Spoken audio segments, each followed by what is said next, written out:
हजरत उमर बिन अब्दुल अजीज Iraq में रहने वाली एक औरत थी। उस औरत का खामद फौत हो गया तो 5 बच्चियां यतीम थी।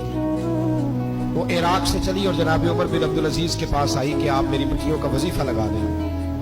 औरत कहती है मैं पहुंच गई। मैंने लोगों से पूछा घर कहाँ है, तो कहा वो जहां बोरी लटक रही है ना बाहर टाट का पर्दा लगा हुआ है, वो हजरत उमर बिन अब्दुल अजीज का घर है।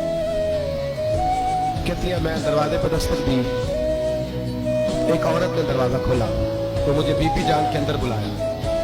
उनके घर के अंदर जब मैं दाखिल हुई तो बड़ा सारा सेन था, एक दानी कुआं लगा था, एक तरफ एक बड़ा दरख्त था और एक छोटा सा बनाई हुई थी जगह बर्तन धोने के लिए। और बीबी ना बर्तनों को मिट्टी लगा के साबुन लगा के बैठी हुई थी, काम कर रही थी वो औरत। मुझे उसने दरख्त के नीचे बिठाया, पानी पिलाया।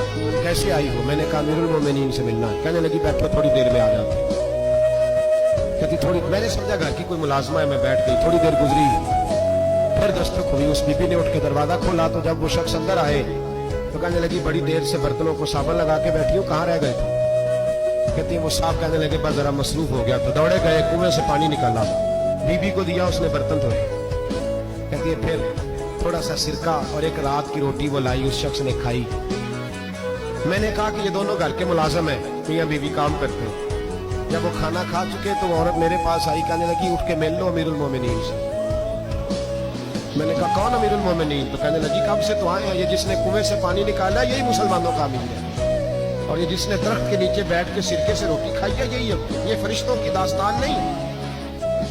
वो बीबी गई तो कहने लगी कि ये अमीरुल मोमिनीन है। कहा उठ के हाजिर हुई, कहा हुजूर मैं इराक से आई हूँ, मेरा खामद फौत हो गया, मेरी 5 बेटियां हैं, वजीफा लगा दे। वो बीबी कहती है मेरा दिल था कि यतीम बच्चियों का 100 दिनार साल का लगा देंगे तो बड़ी बात है।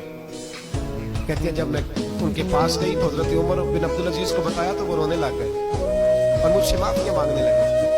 मैंने कहा हुजूर आप क्यों माफी मांगते हैं? तो कहने लगे इसलिए माफी मांग रहा हूँ कि तू मेरी रियाया में थी और तेरी 5 बच्चियां यतीम थी, तुझे खुद चल के आना पड़ा है। मेरा काम था तेरी खबर लेता, माफ कर दे अल्लाह की रजा के लिए। उन्होंने वजीफा लिखना शुरू किया तो मेरी एक बच्ची का 1000 दिनार साल का लिखा। मैंने कहा अल्लाह तेरा शुक्र है।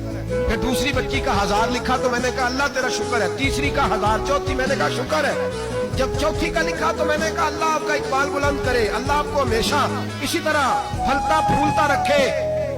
कहते जनाब उमर बिन अब्दुल अजीज ने कलम रख दिया, फरमाने लगे मैं 5वीं का वजीफा नहीं लिखूंगा, 4 बहनों से कहना बांट के इसे भी दे दे। कहा हुजूर क्यों?